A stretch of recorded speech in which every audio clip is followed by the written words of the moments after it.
লক্ষ্মীপুর শহরের যানজট কমাতে ট্রাফিকের দায়িত্ব পালন করছে বিএনসিসি। শহরের ব্যস্ততম এলাকাগুলোতে যাতে যানজট তৈরি না হয় এজন্য কাজ করছে তারা। পুলিশ তাদের স্বাভাবিক কাজে না ফেরা পর্যন্ত তারা এই দায়িত্ব পালন করে যাবে। রবিবার 11 আগস্ট দুপুরে দেখা যায় লক্ষ্মীপুরের গুরুত্বপূর্ণ পয়েন্টগুলোতে সুশৃঙ্খলভাবে তারা তাদের দায়িত্ব পালন করছে।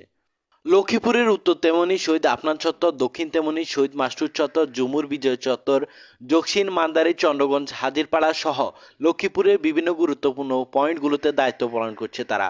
লক্ষ্মীপুর সরকারি কলেজ ও কফিলউদ্দিন ডিগ্রি কলেজে প্রায় অর্ধশত জনেরও বেশি বিএনসিসি শিক্ষার্থী ট্রাফিকের দায়িত্বে নিয়োজিত আছে।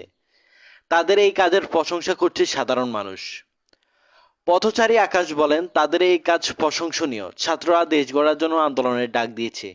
তাদের জন্য আমরা আবার স্বাধীনতা পেয়েছি। এখন আবার তাদের ট্রাফিক নিয়ন্ত্রণে কাজ করছে। এরাই আমাদের আগামীর ভবিষ্যৎ। এ সম্পর্কে জানতে চাইলে লক্ষ্মীপুর বিএনসিসি সিইও রিয়াজুল ইসলাম অনেক বলেন, চলমান পরিস্থিতিতে দেশে পুলিশ কর্মবিরতিতে থাকায় বাংলাদেশ ন্যাশনাল ক্যাডেট বিএনসিসি অধিদপ্তরের নির্দেশনায় আনসারের সাথে সমন্বয় করে আমরা ট্রাফিক বিভাগের দায়িত্ব পালন করছি। ক্যাডেটরা বিভিন্ন গ্রুপে বিভক্ত হয়ে লক্ষ্মীপুরের গুরুত্বপূর্ণ পয়েন্টগুলোতে দায়িত্ব পালন করছে।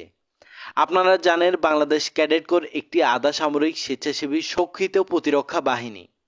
দেশের ক্লান্তিকালীন পরিস্থিতিতে বিএনসিসি সর্বদা কাজের জন্য প্রস্তুত থাকে।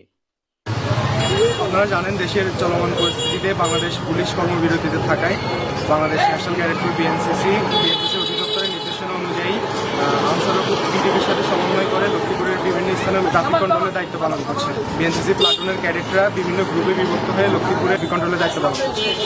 আপনারা জানেন যে বাংলাদেশ ন্যাশনাল ক্যাডেট কোর একটি আধা সামরিক স্বেচ্ছাসেবী প্রতিরক্ষা বাহিনী। দেশের ক্রান্তিকালীন সময়ে সবসময় দেশের সেবায় নিয়োজিত থাকছে বিএনসিসি। দেশের যে কোনো পরিস্থিতিতে, যে কোনো দুর্যোগ পরিস্থিতিতেই বিএনসিসি সর্বদা কাজের জন্য প্রস্তুত।